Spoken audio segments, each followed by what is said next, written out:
Bismillahirrahmanirrahim. Assalamualaikum warahmatullahi wabarakatuh. Salam sejahtera untuk kita semua. Selalu Om Swastiastu, namun budaya salam kebajikan. Rahayu.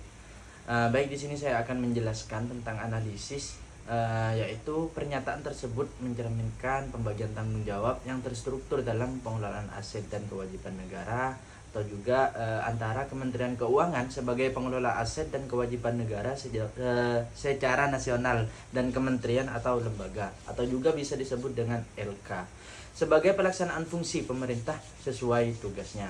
Di sini saya menganalisis yaitu peran Kementerian Keuangan, yang mana teman-teman, peran Kementerian Keuangan itu sebagai bendahara umum negara dan juga memiliki mandat utama untuk pengelolaan keuangan negara.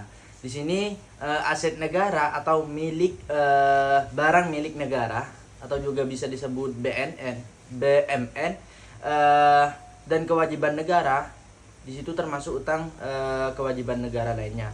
Dalam hal ini Kementerian Keuangan bertindak sebagai pengendalian dan pengawas nasional terhadap semua aset negara, baik yang dikelola langsung maupun yang digunakan oleh KL.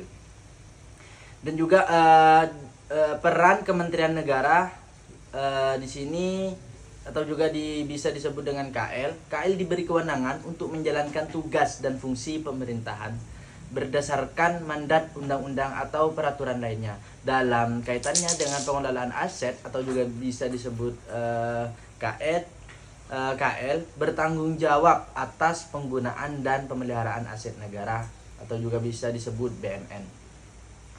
BMN yang berada dalam penugasannya atau penguasaannya untuk mendukung pelaksanaan tugas dan fungsi. Namun, kewenangan ini tetap di bawah koordinasi dan pengawasan Kementerian Keuangan.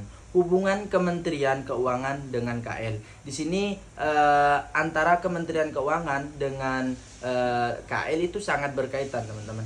Dan juga terdapat hubungan koordinatif atau bisa disebut chemistry yang sangat penting.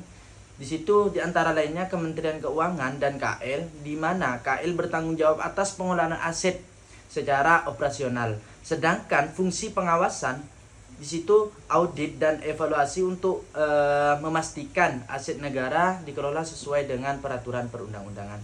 Di sini saya juga mencantumkan dasar-dasar hukumnya, yaitu di dalam Undang-Undang Nomor 17 Tahun 2003 tentang keuangan negara, yaitu di dalam pasal 6, Menteri Keuangan berwenang dan bertanggung jawab atas pengelolaan fisikal dan aset negara. Jadi Menteri Keuangan dalam pasal 6 ini menjelaskan bahwa berwenang dalam penanggung-jawaban atas pengelolaan fisikal dan aset negara. Dan juga di pasal 7 dalam Undang-Undang Nomor 17 Tahun 2003 tentang keuangan negara menyebutkan menteri atau pemimpin lembaga bertanggung jawab atas pelaksanaan anggaran di kementerian lembaga masing-masing. Jadi di setiap kementerian dan lembaga masing-masing itu mempunyai tugas untuk bertanggung jawab atas pengelolaan uang tersebut.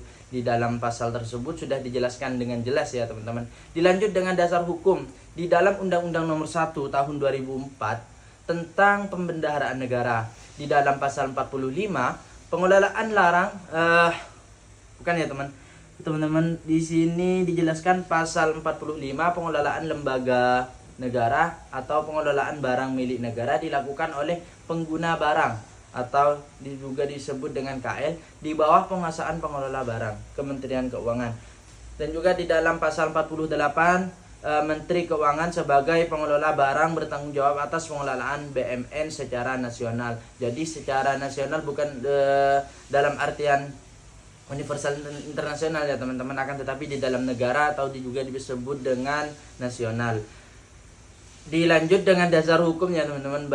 Peraturan Pemerintah Nomor 27 Tahun 2014 tentang pengelolaan barang milik negara atau daerah. Di sini dalam pasal 5, Menteri Keuangan sebagai pengelola barang berwenang dan bertanggung jawab atas pembinaan, pengawasan dan pengendalian BMN. Jadi, Menteri Keuangan di sini mempunyai tugas juga, teman-teman, di dalam pasal 5 Peraturan Pemerintah Nomor 27 Tahun 2004, yang mana Menteri Keuangan sebagai pengelola atau barang berwenang untuk bertanggung jawab atas pembinaan dan juga dalam pengendalian BNN. Pasal 6 juga menyebutkan pengguna barang atau KL bertanggung jawab atas pengelolaan BNN yang berada dalam penguasaan tersebut. Jadi teman-teman sudah jelas ya, antara Kementerian Keuangan Negara dan KL itu sangat tugasnya sangat penting ya teman-teman, yang mana tidak jauh beda untuk tugas itu tersebut, akan tetapi mereka mempunyai fungsi tersendiri gitu. Jadi kesimpulannya dari analisis yang saya jelaskan dari awal itu, pernyataan tersebut sesuai dengan pembagian peran yang diatur dalam peraturan perundang-undangan. Kementerian Keuangan bertanggung jawab secara nasional atas pengelolaan aset dan kewajiban negara untuk menjamin integritas dan akuntabilitas keuangan negara. Sementara itu, KL ini teman, yang termasuk KL itu bertanggung jawab pada tataran pelaksanaan sesuai tugas dan fungsi mereka masing-masing. Hal ini bertujuan untuk menjaga efisiensi dan efektivitas pengelolaan sumber daya negara. Jadi antara Kementerian Keuangan dan KL itu tugasnya tidak jauh beda, saya jelaskan sekali lagi gitu ya teman-teman. Mungkin itu yang bisa saya sampaikan, kurang lebihnya mohon maaf. Wallahul muwaffiq ila aqwamit thoriq. Wassalamualaikum warahmatullahi wabarakatuh. Terima kasih teman-teman.